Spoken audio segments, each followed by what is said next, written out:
Whether you're a geek in a cape. You did it. I did. Hold on. Is this picking me up? No, you need to pull up here. What? Yeah, well, because our sitting situation here is fucked up. So if I just do it like this, we're good? Perfect. It's like, okay. Perfect. Where are we at? Whether you're a geek in a cape. Our Roku Sneaky. Join Chris. Roger. As we attempt to entertain the geeky. Entertain the geeky. So, hi, Chris. What's going on? Nothing. How are you? Living the good life, man. Dude, it's been a minute since you and I sat down and actually had a good June. June was the last time you and I were on the mics together. Yeah, and interesting. So here, I'll give you a little behind the scenes on all this. You know, you've been busy with life. I've been busy with life. So Chris and I kind of really just haven't really been talking or hanging out a lot. Mm-hmm. And I called Jason a couple weeks ago, and I was like, hey, we need to get together and record. And then, like, the next Monday, you put up the Lock and Key episode. Yeah. Like, out of the blue, I was like, what the fuck? And I texted Jason. I'm like, did you talk to Chris? No. And he was like, no. Why? And I was like, he posted an episode out of the blue. Yeah. And Jason's like, oh. And I was like, all right, well, we're getting together. Let's do our thing and just see what happens. So it's been very weird for us. Yeah. Well, so my whole thing was, I was like, you know what, man? With Entertain the Geeky, it was done because there was a part of my life that was not being fulfilled at all. And we had this fucking absolutely incredible run for 2 years. Yeah. Like 2 straight years of just fucking badassery. And I was like, you know what, man? It is not acceptable that I'm letting all the fucking work that we put into this project go by the wayside. And where I was I just had a realization I'm paying $20 a month and no content's going up. Bro, trust me. Right? Trust me. Because so I look at I get the website billing all the time, and I'm like, God damn, dude, I just paid $34 and we haven't posted a fucking thing in 6 months. So yeah, I was like, I don't really know. We're really having this conversation right now. Yeah, right on the air. All right. I was like, I don't know what's going on, so I'm gonna go and do my thing and do this. And I mean, the good news is I don't know what's going to be in store for Entertain the Geeky, but you guys are going to get content. It could be Chris posting something. Yeah. It could be me and Jason. It could be me. It could be Chris and somebody else. Yeah. At this point, we're just going to be posting things, and we're not going to go back to the way things were. It's not going to be Chris and I just get together and bullshit for 2 hours or an hour. Yeah. Like we're doing show prep. I'm coming up with ideas because one of the big complaints that I heard was, you guys just listen to us and there's no real information. It's just us getting together being stupid guys, which is fair. But the original idea behind the show was to bring the comic book shop talk to you. So that's what we're going to do. And it's no longer going to be, haha, here's this. It's, hey, here's what's going on. Here's what we think about it. What do you guys think? It'll be more controlled now. Which kind of brings me to what we're going to talk about today. Yeah, shoot. Which is movies and how movies have changed in the past 20 years. Yeah. And this kind of starts with the fact, y'all know I'm a big Kevin Smith fan. Like Kevin Smith. We've been riding Kevin Smith's dick for years. Longer than you and I have been together. Yeah. I always wanted to make movies. Longer than you and I have been together. We've been riding Kevin Smith's dick. I've always wanted to make movies. That was my dream when I was a child, was I wanted to be a director. And Jurassic Park was the movie that made me want to make movies. And I was like, I want to entertain people like that. That's what I want to do with my life. Kevin Smith showed me that you can make movies. You can be a fucking nobody and do it. And you can do it. Now, I had a buddy over, and we ended up watching Chasing Amy. Yeah. Which is Kevin Smith's, in my mind, second greatest movie. Mm-hmm. It goes Clerks 2, Chasing Amy. Like, that's the order. The Mallrats? No. Here, I'll give you my order. And I'm going to keep it to the Jay and Silent Bob universe because Jersey Girl fits in there in a different order. Yeah. But in the Jay, and then I want your order. In the Jay and Silent Bob universe, it goes Clerks 2. Yeah. Chasing Amy. Clerks 1. Dogma. Mallrats. Jay and Silent Bob reboot. And then Jay and Silent Bob Strike Back. That is 6 movies that I enjoy all of them. But to me, and I'll break it down why the list is that way. Shoot. Kevin Smith is very good at dialogue. That's his thing. Like that is what he's good at. And when I see Clerks 2, and there's 2 types of Kevin Smith movies. I'm making a dialogue movie like Clerks 1, where it's 2 guys talking because that's all I have the money for. Yeah. And then there's the slapstick, just standard, in my mind, comedy tropes, which is Mallrats, Jay and Silent Bob reboot. I've got a couple of bucks to throw. Right. Let's make a traditional comedy at this point. Clerks 2 to me combines both of those. If you don't choke up during that jailhouse scene, you're dead inside. Right. Like when Randall's throwing it all out there, saying I'd buy the Quick Stop and open it ourselves, talking about his friendship, you're just dead inside. So to me, Clerks 2 definitely combines both best of both worlds, because the donkey scene's hilarious. It's awesome. Yeah. The emotional roller coaster between Dante and Rosario Dawson, the how do friendships evolve in your 30s, is an amazing thing. Chasing Amy is, to me, the greatest dialogue movie Kevin Smith has ever done. It is there is no action in this movie. The comedy is not slapstick. It is, oh my God, this is what they said is funny. Yep. You know, the Archie's being gay, and then the ground it broke. Now, if you watch this movie and you've never seen Chasing Amy, it's not controversial today. No. It's not groundbreaking. I mean, it's kind of like bland.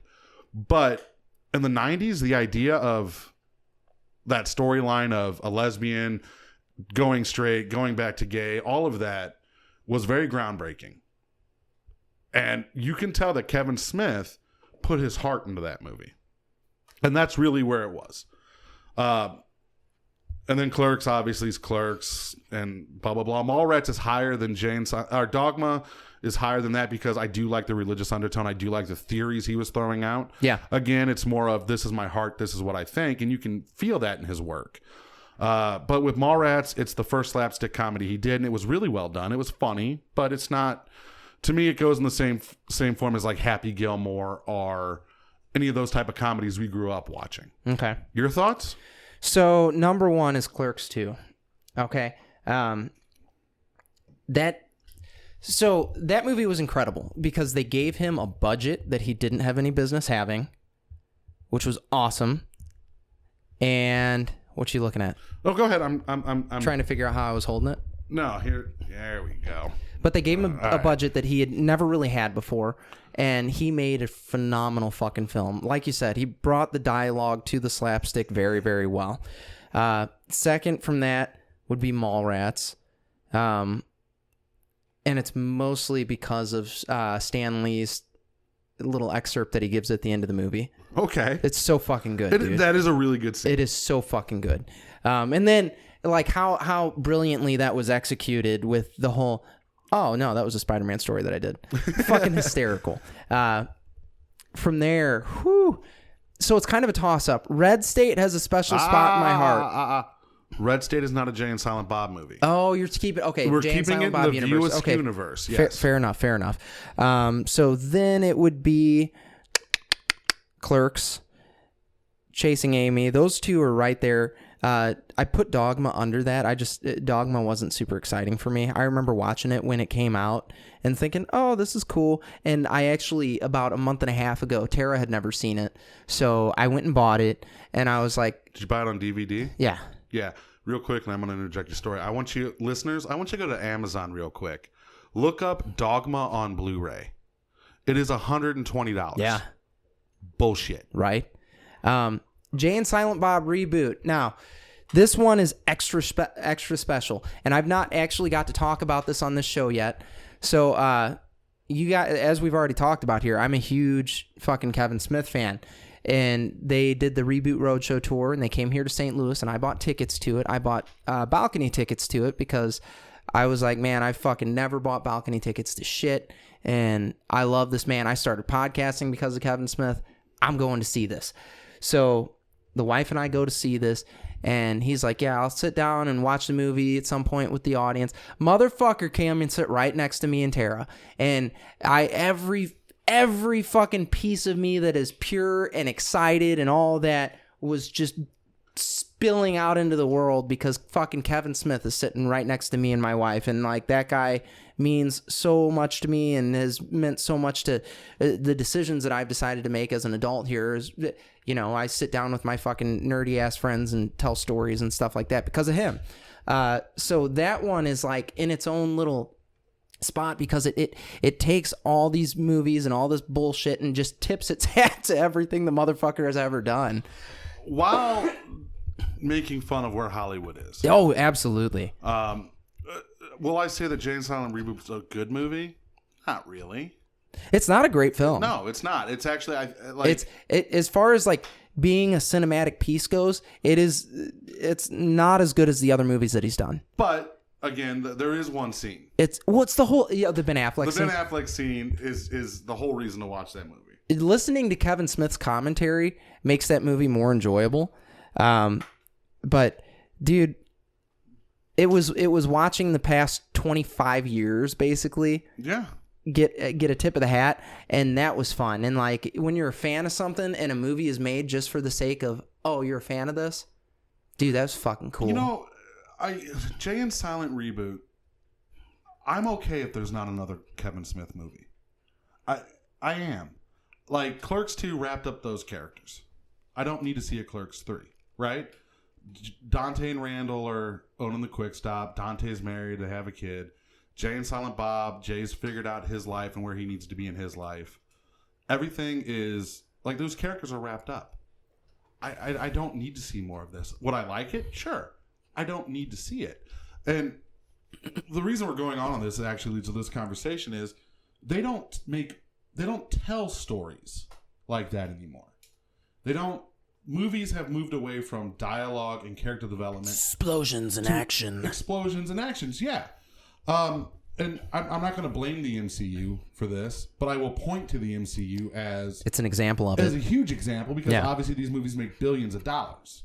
Now, we've always had action movies. Mm-hmm. We've always had big budget spectacles, special effects. Yeah. For us growing up, like our big budget movie, there's three that come to mind. What you got? Jurassic Park. That was one of them. Terminator 2 and Independence Day. Independence Day, man, fuck. Yeah, like that movie, those movies were like, boom, here's the new thing in special effects. But at that time, you still had story-driven, dialogue-driven movies. Mm-hmm. You did have the Clerks, you had Pulp Fiction, you had the independent film resurgence back in like 2004. Well, before that, because it was the 90s. Well, you had the 90s, and then you had like 2004. We saw the resurgence of that because you had movies like Juno, Nick and Nora's Infinite Playlist. Those movies were starting to turn back up. The difference is the shit that came out in the 90s far superior to fucking Juno. Juno's a shit movie. Well, it is. Juno, I own it. It's sitting over here. I was just looking at it. Yeah. So my thing is it because these movies make a bunch of money, which obviously they're going to continue cranking them out because they do, or is it because we have an audience have lowered our expectations on what we find is entertainment? No. So we get our storytelling, and this is something you and I were talking about off the mics a little bit. We get our storytelling now in series. It's done in series. It's done by binging something. We don't get it in the short form of a movie anymore. Okay. I can see that, but my question is, should we expect more? Look at the Oscars. No, that's fair. So 2 hours. Let's say a movie's 2 hours. Okay. Can you develop a character in 2 hours and all the shit? Yeah, people have done it for fucking years. Is it the most effective way of bringing somebody full circle? No, but the idea to me about movies and when you see a movie and it's not I expect to see the character's journey end. It's I'm seeing a snippet of their life. Let's look at The Godfather. Yeah. All right. Great movie, 3 hours long. So 3 hours long. An hour extra runtime. But you saw Michael Corleone change in that movie, but his character was not complete. And if they had not done Godfather 2 or the worst Godfather 3, that movie would still hold up as a masterpiece of cinema. Yeah. Because of what it had accomplished. Mm-hmm. And you would not have had the character's journey complete. Michael wouldn't have died at the end of Godfather 3, but you would know just by that snippet of life. But do you know what? Okay, do you know what Godfather is? That's essentially it's a 12-part miniseries. Yeah, but that's how films have been. I mean, because it's fucking 3 hours long. That's a long ass movie, bro. But okay, then let's look at other movies. I mean, The King's Speech. Okay. All right, 2 hour movie. 2 hour movie. 2 hour movie. Well executed. Well executed. Not a lot, but you saw just a snippet of his life and how the character changed. We're not getting that anymore. In movies. Here, I'm not saying that it's not, because, I tip my hat to it. I'm like, they don't do it like they used to. I think a more effective means of doing it now is a series. Okay. Why? Reason being is you get more storytelling. You get to dive a little bit deeper into it. Do you need... Because of time restrictions. Okay, now, do you need more storytelling? Let's look at Game of Thrones. Game of Thrones is the biggest show that has come out in the past couple of years. Yeah. In the past decade. Yeah. All right? But there's definitely a moment in that show where it's done. And even the bad reception of the last season, maybe the idea that we're going to take our time isn't always the best.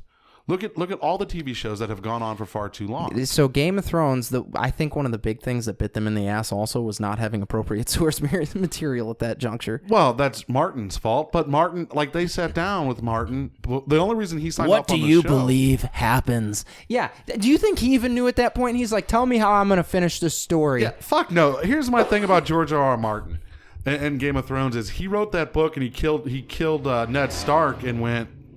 He killed Ned Stark and went, oh, where do I go from there? Yeah. And that's all we've gotten. And whatever. It's not the best books. It's fine. Whatever. Those books are never going to finish. You have your end of Game of Thrones. It's on TV. Yeah. That's the end. George R.R. Martin promises us that his book ending will be different. Well, we're never going to get to that. He's going to die before he finishes it.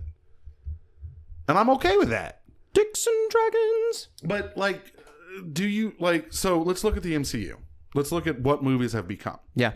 They become big explosions. They become action-oriented type storytelling. Is that the only way that this industry can survive? Of course not. Of course not. Because what's going to happen here, is in the next few years, we're going to get a film, and it's going to make people feel something because it was just nothing cinematic, so to speak, will happen in it. It's going to be this dialogue-driven thing, and it'll be a big ordeal. And it'll win a bunch of fucking awards and all this bullshit, and everybody's going to suck the director's dick, and they're going to say these actors were so amazing, blah, blah, blah, and that'll open it back up. These things come in phases. I don't know if we're past that or not. We're not. You don't think we are? No, not at all. Because we do have a different landscape than before. We do. And like you said, series are now the way to tell stories.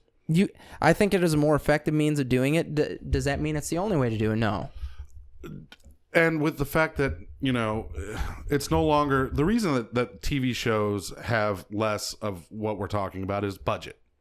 Right? Yeah. Now let's actually break it down. Let's look at how many movie studios there truly, honestly are. 3. Right. No. You got Disney, you Sony. got WB, and you got Sony. Yeah. Universal is kind of hanging on by a thread. Yeah. Okay? So you've got three studios. Disney has all the money. They don't need to make... anything. Yeah. They're like, hey, we're going to spend $1 billion making a movie because fuck it, we're going to make that money back.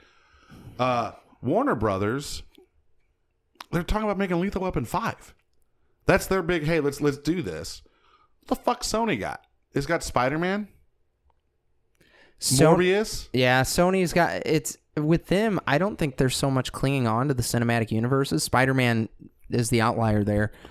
But what other movies do they have coming out? It's more so one-offs, I think. Yeah, and they're not making a shit ton of money. So really what it's going to take to get back to this is indie films and studios realizing, hey, I don't need to make $30 billion when I release a movie. I just need to make a profit. Yeah. So once upon a time, when somebody would pitch a movie idea to you, you would assess risk. Right. We don't do that anymore. Because there's a formula. Right. The formula is big explosions.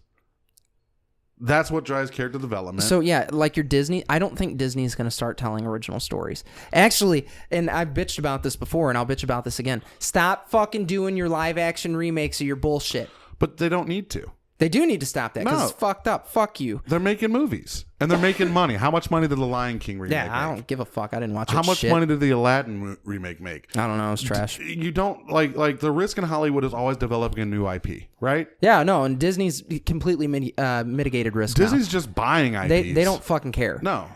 So yeah, Disney's gonna keep reprinting bullshit. Okay, so we know what's coming from them. Sony's going to be one that'll give us shit, and WB will. WB, there was some movie that I was just looking at that they're going to be putting out. Fuck. It's eluding me right now. It doesn't really matter. So it's going to be Sony and WB. Universal will tag themselves in other people's movies at this point. Yeah. They're like, we own some properties. They're like, we have Mission Impossible. Yeah. Do they? Yeah. Does Universal have Mission Impossible? No, hold on. Keep talking. Hold on. Just pull your phone out, dude. It's right in front of you. Pull my phone out. I got the movie right here. That's Paramount. It's Paramount? Paramount. Okay. Oh, we forgot about Paramount. They're the Nickelodeon studios. Yeah, the Nickelodeon studios, and Hasbro. Paramount, and Star Trek. Yeah. Paramount's an interesting one. It is. Well, because they just merged back with CBS. Yeah. Which means we're going to start getting more Star Trek movies. We'll see. Like, when I say Star Trek movies, I'm using the air quotations of, hey, fuck you, you're not my captain. We're going back to what Star Trek movies should be. We'll see. Hopefully. We'll see. But yeah, so there's not a lot of studios out there that are willing to take this risk. Well, no, because everything's about tugging on your... We've had this conversation before on the mics, and everything is about pulling on your nostalgias. Let me tug at your heartstrings. Yes. No, because hold on. What has been the most successful in the past 15 years? MCU. Okay. That's not really harping on my nostalgia, and here's why. While we have comics and we read these comics and we saw these TV shows, they're not going back like episode 7 and giving us nostalgia. They're saying, here's some new stories. You cannot point to one Marvel movie and say it's a great adaptation of a story. Civil War, prime example. Watch Captain America Civil War and then go read the book. Oh, dude, don't even. Yeah. Guess what? They're not the same. And I will say this. It's a tipping of a hat, though. It is a tipping of a hat. And there are scenes in that movie that are direct adaptations of a panel from a comic book. But at the same time, I will say this. The movie is far superior than the comic storyline. To the end. To the comic storyline. And the biggest moment we had in cinema in the past 2 years was Endgame. All right, let's be honest. They wrapped everything up. No, that was huge. And you saw Robbie Downey Jr. just do the snap and all that good things. And I said at the time that if they stopped making Marvel movies, that's a damn good place to end it. I agree. But the thing is this, and this is what we were kind of talking about earlier, is we spent 10 years watching, and we're going to focus on Iron Man. Yep. Watching Iron Man develop from the alcoholic blah, blah, blah, to sacrificing himself at the end. Yep. But I cannot tell you why. Because he was daddy. He gave up. Here's the thing. He gave up the single most precious thing that he knew in the universe, which was being dad. And he did that so that everybody could have a better life. And it was no longer, I'm going to put this blanket around the world to protect it. It was, I'm going to give these people a chance. Boom. Okay, you know what? You know what happened there? There was no dialogue. There was no actual thought process of this is where Tony Stark's going. I am tired of... You had to think about it. No, and stop. Here's the thing. You can have an intellectual movie that makes you think. Chasing Amy, King's Speech, Dunkirk, 1970. Dunkirk was fucking good. You can have these intellectual movies that make you think about characters while discussing it. Yeah. There was no point given to the fact through the entire Endgame. Here's what you heard. Here's what you heard Tony Stark say. I want to come out of this alive because I have too much to lose. And then all of a sudden, he's like, fuck it.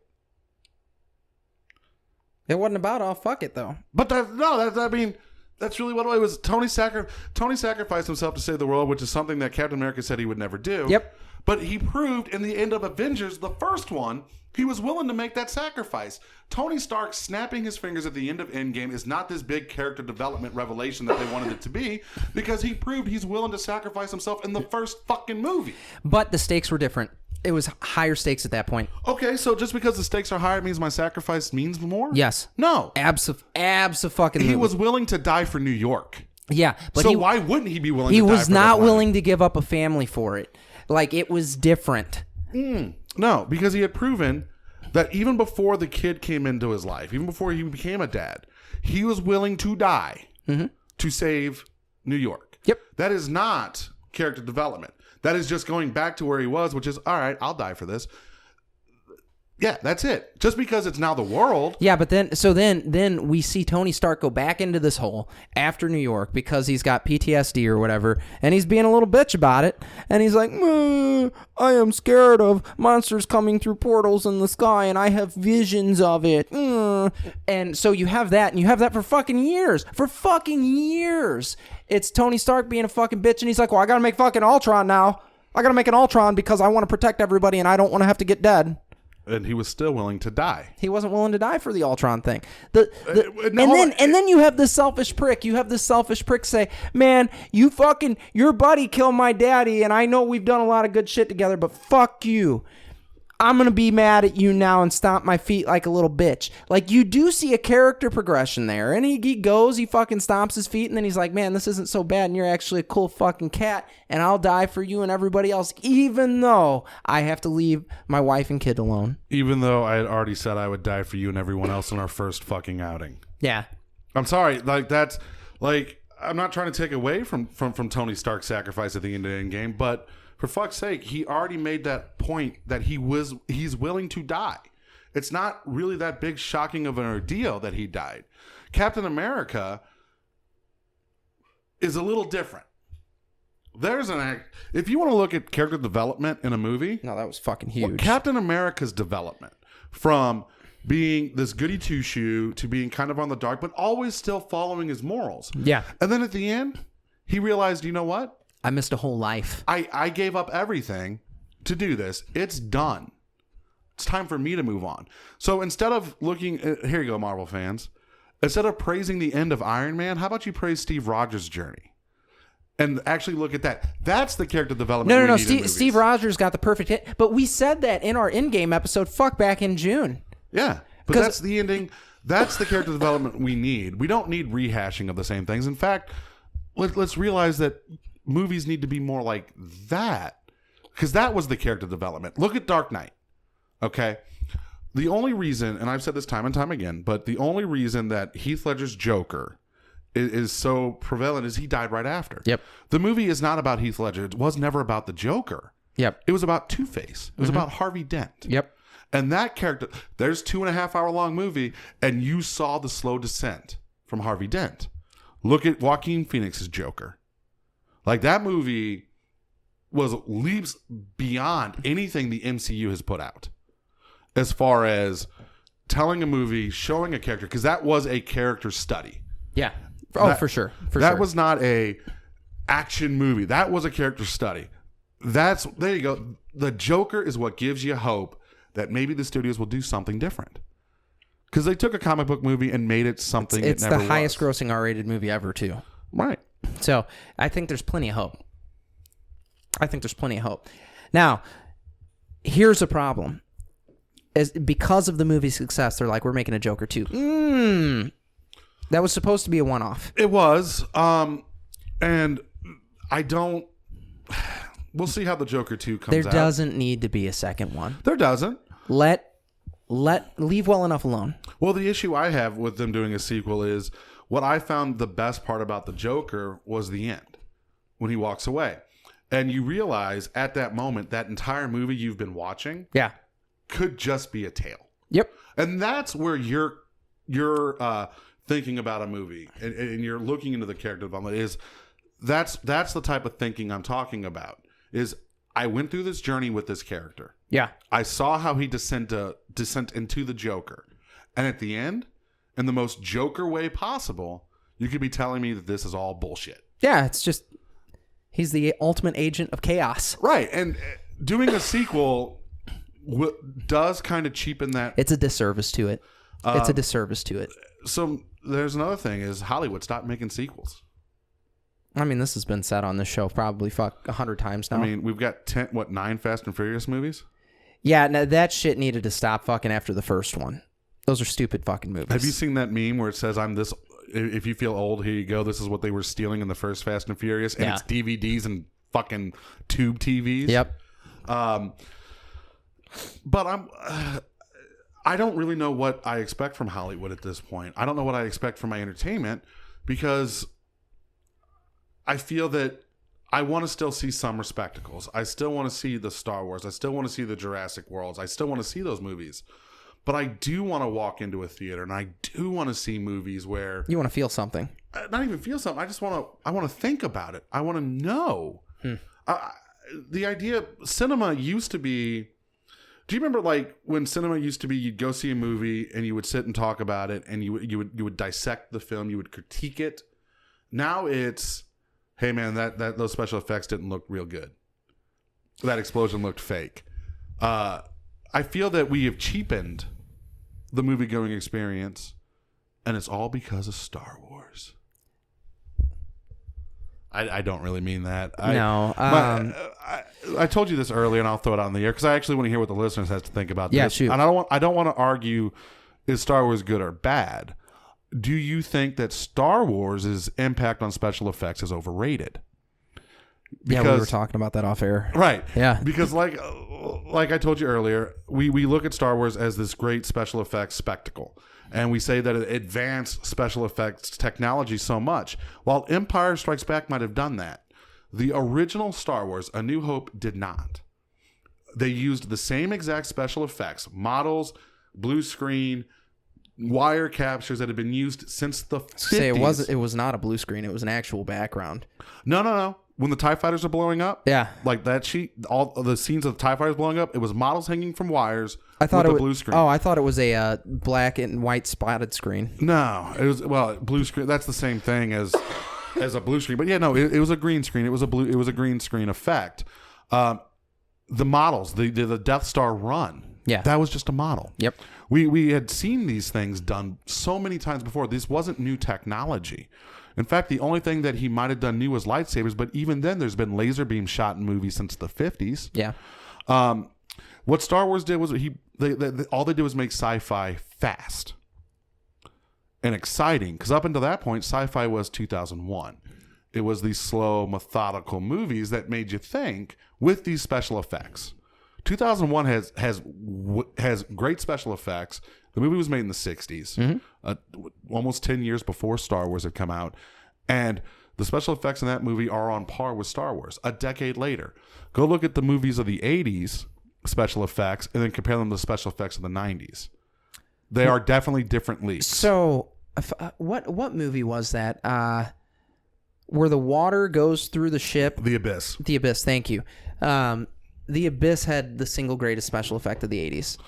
Yes. That water scene that was the first like big computer scene. No, it wasn't. No. That looked like that. It was. Well, it was the first computer generated character. Yeah. The first computer generated movie scene was actually Star Trek II: The Wrath of Khan. Okay. The Genesis scene where they showed the presentation of Genesis. Yeah. That was the first computer generated. Wasn't on the same level. No, but it was the first time it was used. Okay, Let's give credit where credit is due. Okay, We're talking about pioneering special effects. Well, the Abyss did it the best. And I want to know, listeners, do you think that Star Wars gets, we're going to just say A New Hope, that it gets too much credit for special effects? Because it really didn't do anything revolutionary. It's much like the Beatles. It didn't do anything revolutionary. It just did it better than everyone else. You know, we're going to get hate mail about the Beatles comment. Nobody gives a fuck about Star Wars right That's fine. The last movie pissed everybody off enough to where they're like... But the last movie really didn't...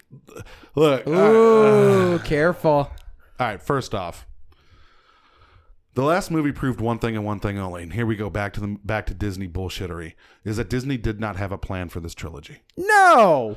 And unlike George Lucas, where he said he had a plan and obviously he didn't have a plan... George Lucas was able to pull that shit off. Much better. Disney was not. Disney went, hey, let's make a new trilogy. There's such a thing as too many cooks in the kitchen. Well, yeah. And that's what Disney's proven. The problem is, and here we go, directors are storytellers. Directors are not writers. One good chef can bullshit his way through a meal. Yeah. Okay. 15 can't. But if you look at the original trilogy, George Lucas directed the first one. Wrote and directed the first one. Yep. That was all. Yep. He didn't write Empire Strikes Back. He didn't write Return of the Jedi. He was like, here's my outline. But we know that studio interference is an issue, and when you're bouncing around with directors who are also giving their input in writing there, because that's what all of them have done. Everybody's like, fucking Rian Johnson, fucking J.J. Abrams. Stop. Like, these guys fucking got... There were too many cooks in the kitchen. It made for a botched-ass fucking trilogy. It was botched. And whether you like the movies movies fucking or not, bad. like it was whether fucking you like bad. the movies or not, we're not here to say they're, I'm here to say they're bad. Yeah, that's Chris.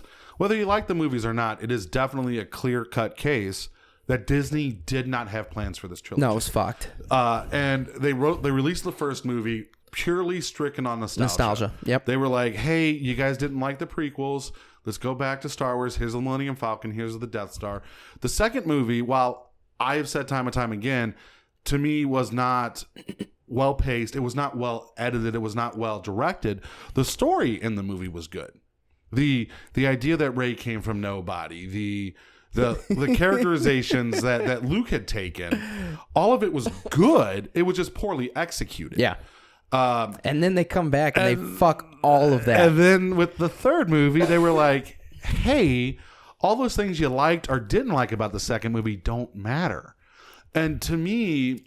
That's why, dude, J.J. Abrams, you need to fucking stop, bro. This is his fault. I don't know. It's the Star Trek fucker. No, as much as I want to point the finger at J.J. Abrams, I can't. Where was Chris Pine and all that? That's Wonder the question. Woman. He was making Wonder Woman. As much as I want to point the finger at at J.J. Abrams, I can't do that. I blame it solely on Disney for releasing a product that they had no plan for. Much like with Game of Thrones, once you get past that source material and you don't have a plan for what's next, if you sit there and you tell me you're going to release a trilogy, then you better have that trilogy. You don't need to have every word figured out. You need to have an arc. You need to get exactly. You need to have an arc, and you can't hodgepodge it. Here's what made the original trilogy so good. First movie came out. Great action, great sci-fi, great movie. Not a lot of character development. Yep. Han Solo turned into be a hero. That was the character development of that movie. Yeah. Luke was like, I want to be a Jedi. From the moment you met him, he gets indoctrinated into this fucking crazy ass religion within about 40 seconds of meeting Ben Kenobi. So Luke's journey in the first movie is not really... There's nothing surprising there. Right. Oh, Obi-Wan died. Now I'm going to pick up a lightsaber. Fine. But the first movie... Boom. And then what you saw with the second and third movie was an actual cohesive storyline. The what happened in those movies made sense, except for the Ewoks beating the Empire. I will not understand that. But fine. More power to you. You wanted Wookiees. You couldn't afford them. Great. With the prequel trilogy, now we see what overplanning does. George Lucas overplanned, wrote those 3 movies, and you can see what happens when you just have nothing but yes men around. Well, we had some fan interference after the fucking first movie. We did. After episode 1. Not the first movie, but the fucking, 5th movie. Well, even George Lucas said, fourth, if you read those interviews in the 90s, 99 when it came 99, out. Yeah. There's a Time magazine article where George Lucas said, I knew introducing Anakin as a child, the audience would hate it. So he did this knowing. And I have talked a lot of crap on George Lucas in the past. That was a fucking brilliant But ballsy move. I will say this. George Lucas has, when he makes his stories, he's been like, yeah, I did it. I did it not to appease you fans. I did it to tell the story I wanted to tell. Good or bad, right or wrong, that's the story he wanted to tell. Star Wars is not ours. Star Wars is his. So here, was his. Now it's Disney's. I'm gonna fucking talk about what a brilliant move that was. Because you don't have to fucking like it. I really don't give a shit. But what he did here is he took the fucking big bad, the irredeemable, basically, in Darth Vader, and he humanized him. What's the most beautiful and just pure thing in this world? It's a child. So he shows you this fucking child who's just beautiful and pure, and that motherfucker is going to be the heinous cocksucker Darth Vader. Except at the end of Return of the Jedi, you saw he was redeemed. Yeah. No. And we know that going into that story. Now, with Disney's new trilogy, it's obvious they did not have a plan. No. And we spent, 4 years? 6 years? 6 years? 6 years. 6 years. It was technically 5 years, I guess. So 5 years with a trilogy that not only divided fans, Nothing happened. that not only made you question your fandom, Nothing fucking happened, dude. you wiped the one movie you decided to take risk with. You wiped away. You didn't plan. Sit down and plan. I understand that sometimes like an author will tell you, I started writing a book and the characters take over. Yeah. Like I have a general plot line. I want it to go from here to here to here to here to here. It's how you get there. Well, see, that's the thing with character development. Characters are supposed to take over. Characters are the driving force of a story.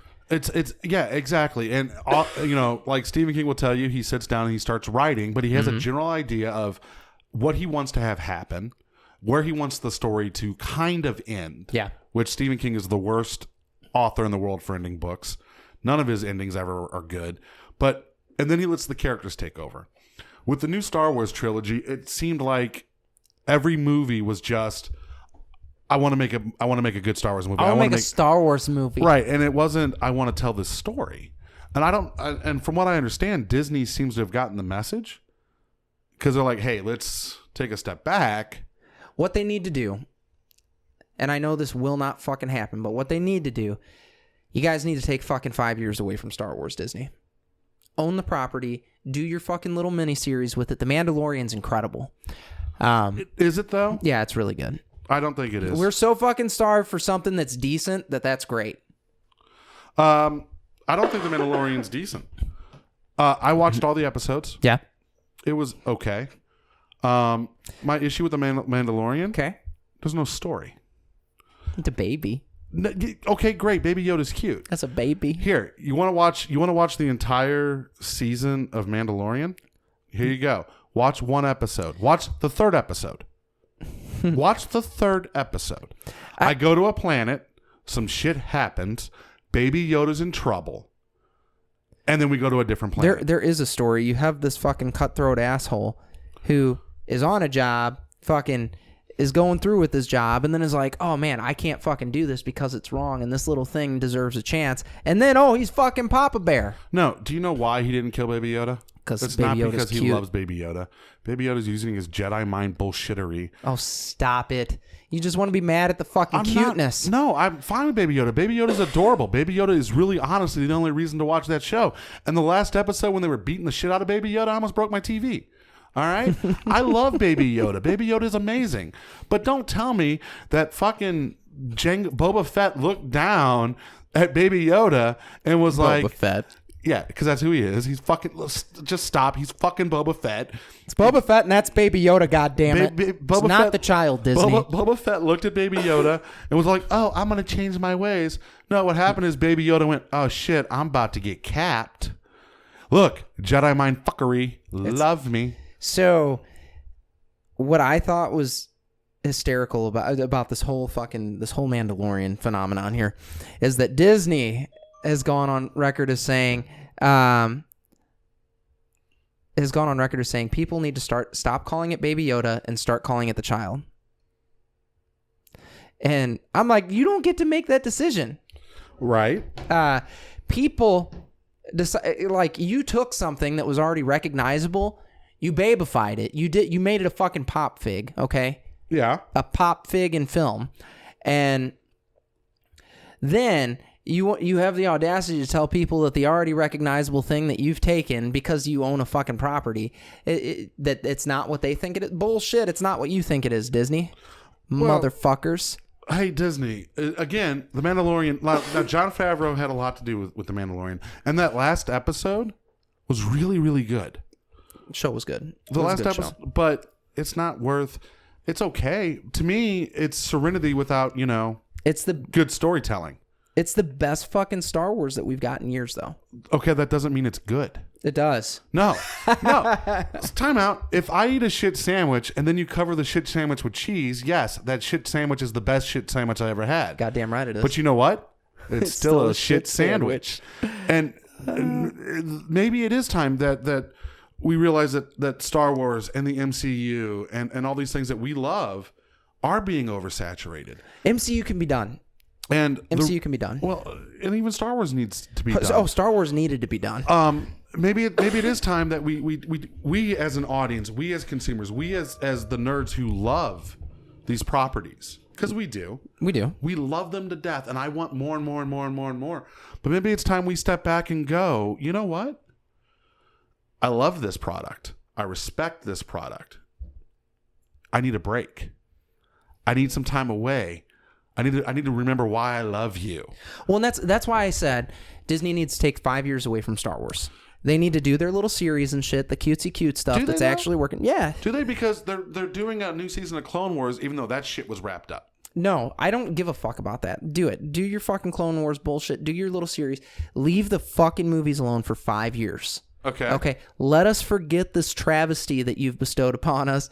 Just like we basically forgot the prequels. Okay. We hadn't seen Star Wars in 10 years. And we're like, God damn, dude, they're doing new Star Wars. We're seeing fucking all these trailers and shit. The Millennium Falcon's there. Everybody had fucking boners. They're jerking off, watching their YouTube, watching the trailers on YouTube. Everybody was fucking stoked, and we got the movie and everybody's like, wow, that was so good. No, it wasn't. It wasn't. But everybody's losing their shit over it, and then the next movie comes out and people are like, wow, this really isn't very good. And then you get this third movie and people are like, this was nobody thought about anything. So give us 5 fucking years, let us forget about your stupid shit, and then tell a story. I think we hit the nail on the head with Disney is, hey, come up with a plan. Now, it is obvious the MCU wasn't planned to a T. No. Right? Because we were supposed to have Infinity War way before we did. But they adapted. And they still ended up telling a cohesive story. Great story. Yep. 22 movies? 23. Something like that. 20-something fucking movies. 20-something fucking movies. They have put, in less than 10 years, the MCU has put more movies out than James Bond. Damn right. But they tell a story. They do. And they were able to adapt to add more and change that story. But at the end, you have a cohesive story. Yeah. And how they did that, it wasn't some great mastermind, I'm thinking outside the box, coming up with new things. It was, hey, here's the story we want to tell. Point A to point B, we'll let the characters tell us how we get there. We've known about Thanos since 2012. Yeah. The first Avengers movie. Yeah, exactly. Here's Thanos. He's going to show up, everybody. And guess what? He did. He did. So take your time, tell your stories. Here, guys, geeks out there, what do you want from your fandoms? Do you want more? Do you just want more content, or do you want better content? Where do you want? Do you want just back to 90s comic books where everything was all fucked up?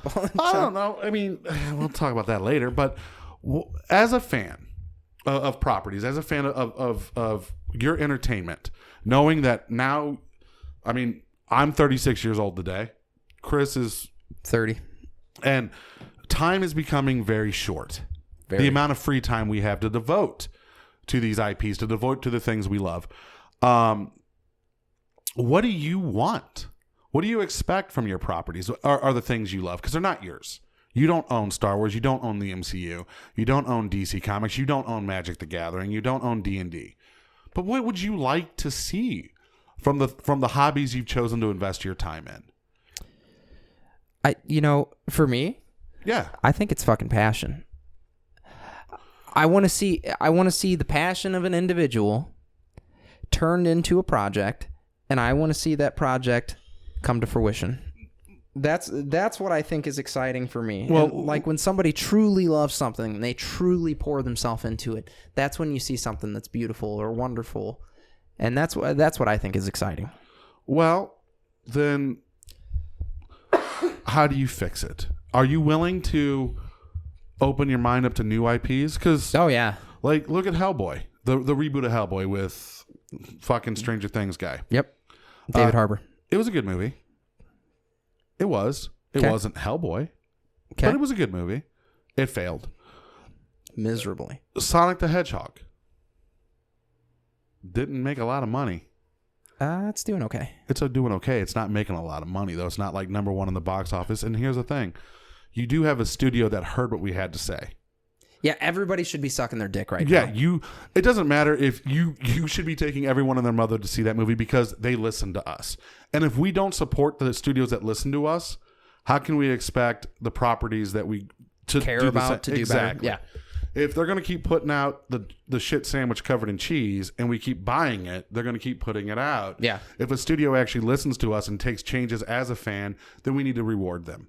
Yeah, agreed. So, guys, what do you want? What do you want from your IPs? What are you excited about coming down the line?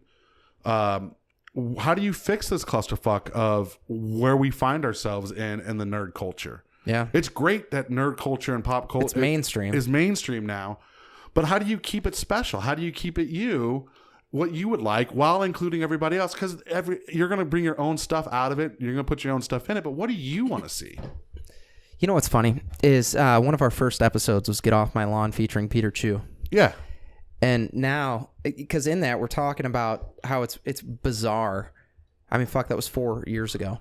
But we were talking about how bizarre it was that the shit that we've liked for years is becoming mainstream. And here we are now, fucking 4 years later, and it is like that is what is normal now. And that's fine. It's weird. It's fucking weird, dude. Well, think about it and maybe this is a conversation. Maybe we should do a Get Off My Lawn Part 2 and get Peter Chu back here for this. I think we should.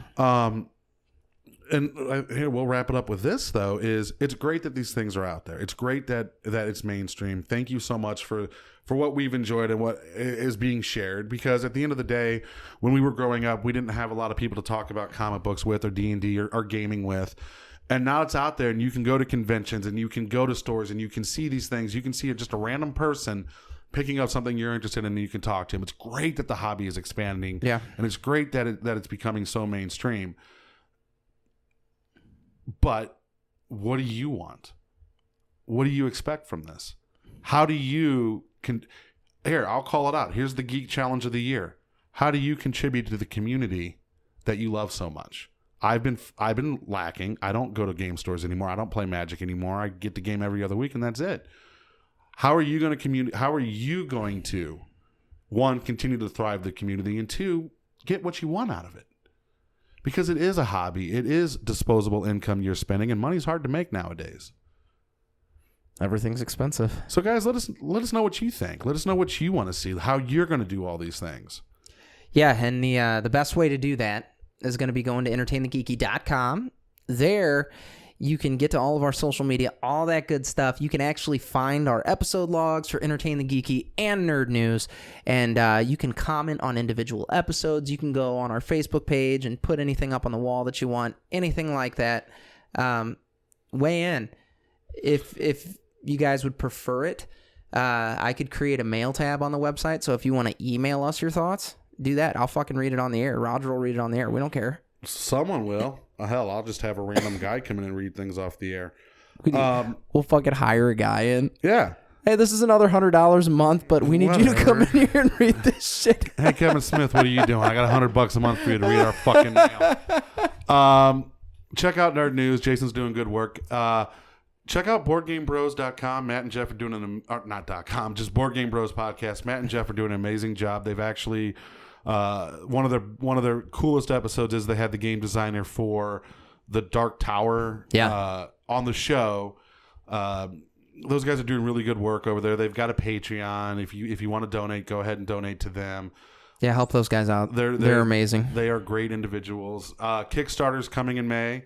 Be ready for that. May 5th is the launch. Our videos will be coming up very soon. We're getting ready to shoot that in a couple weekends here. Other than that, I got nothing. Roll some dice, read some books, play some cards, enjoy the hobby. Nerd out.